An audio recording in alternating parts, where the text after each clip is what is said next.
good to see you. Thanks so much for your time. My pleasure, Pete. How you doing, mate? I'm doing good. I'm doing good. Shark Week's right around the corner, so I'm excited to chat with you about this. Yes, sir. 30, um, 36 years this year. I know it's crazy. I remember when I was a kid, watching it, like going on vacations, and now I'm covering it. It's pretty crazy. I'm not I gonna was lie. doing the same thing, and now I'm in it.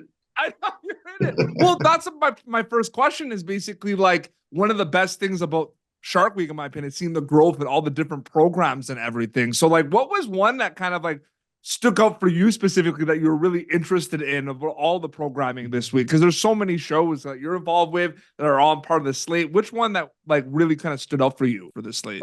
You know what? I'm really excited to see the ones that I wasn't a part of with all the other guys. All because we're all friends. We're all living the shark world together. So I'm excited to see the ones that I have no idea about.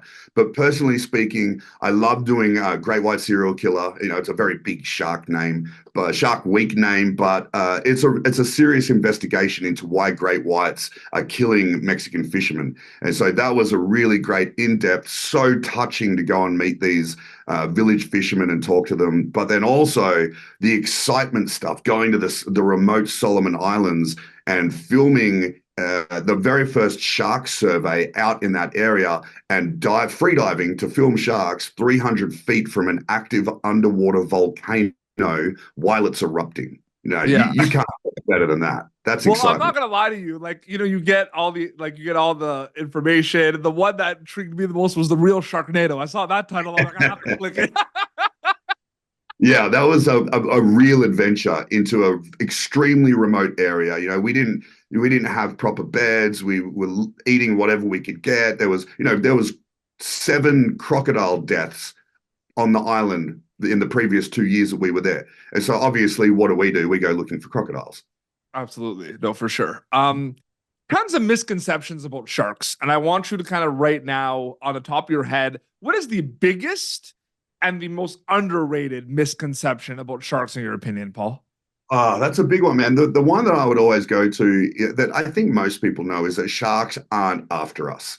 They're not these monsters lurking in the ocean, even though, the titles of all the newspapers will say that those exact things. Monster shark lurking off the coast devours spear fishermen. They're not lurking. They're not monsters. They're a vital part of the ocean's ecosystem. We need them in the ocean. I'm not afraid of seeing sharks in the ocean. I'm afraid of not seeing sharks in the ocean because that means that environment is unhealthy environment. The populations are askew, and we need to actually protect these animals. So not just so we can protect the sharks, we're doing it so we can protect our oceans, and ourselves. Yeah, no, absolutely. Over the years, there's been this kind of balance of entertainment and education for Shark Week, and that's my favorite thing about it, the edutainment. Is there one from a viewer? I'm wondering if your kind of mindset changed from being a viewer of Shark Week to actually being on Shark Week. Which one you kind of lean towards more? Do you like the entertainment or the education aspect of it more?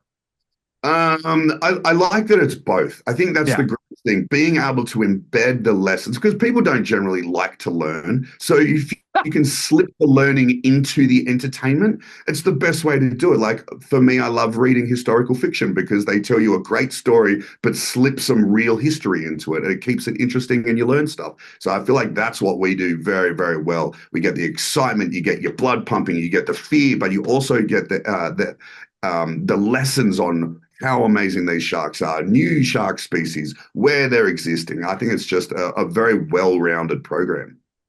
What has been the coolest thing, in your opinion, seeing the growth of Shark Week over the years? Because there's a lot to say with that, right? With the amount of programming and the different guests and the different hosts and everything. But what has been one thing that is really cool from your perspective to see about the growth and rise of Shark Week? I love what social media has done, whereby everyone can share their love of sharks. And I get so much amazing feedback. And I get young kids sending me pictures that they've drawn of sharks at school or, little school projects they've done about me in my shows. And just seeing, I feel like adults are very hard to entertain and impress these days because you're just overstimulated with everything. Nothing's a surprise anymore. But I love that the kids are getting into it because they're just these amazing sponges of information. Everything's exciting. And so a lot of the time I'm directing my energy towards them. Like the adults, if you like it, great, amazing. But these kids, they're the next generation. They're the ones that are going to be interested in sharks, in saving our world, in looking after the oceans. And so I love what I can do for them. And I love getting that feedback on social media. Shark Week starts July 7th on Discovery, which is exciting. I dressed up for the occasion, by the way. I forgot to mention, there's no sharks on this, but it's blue and there's fish. It's on brand.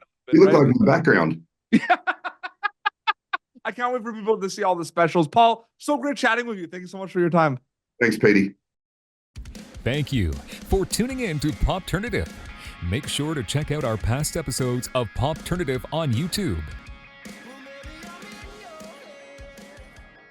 This has been an Autograph Communications production.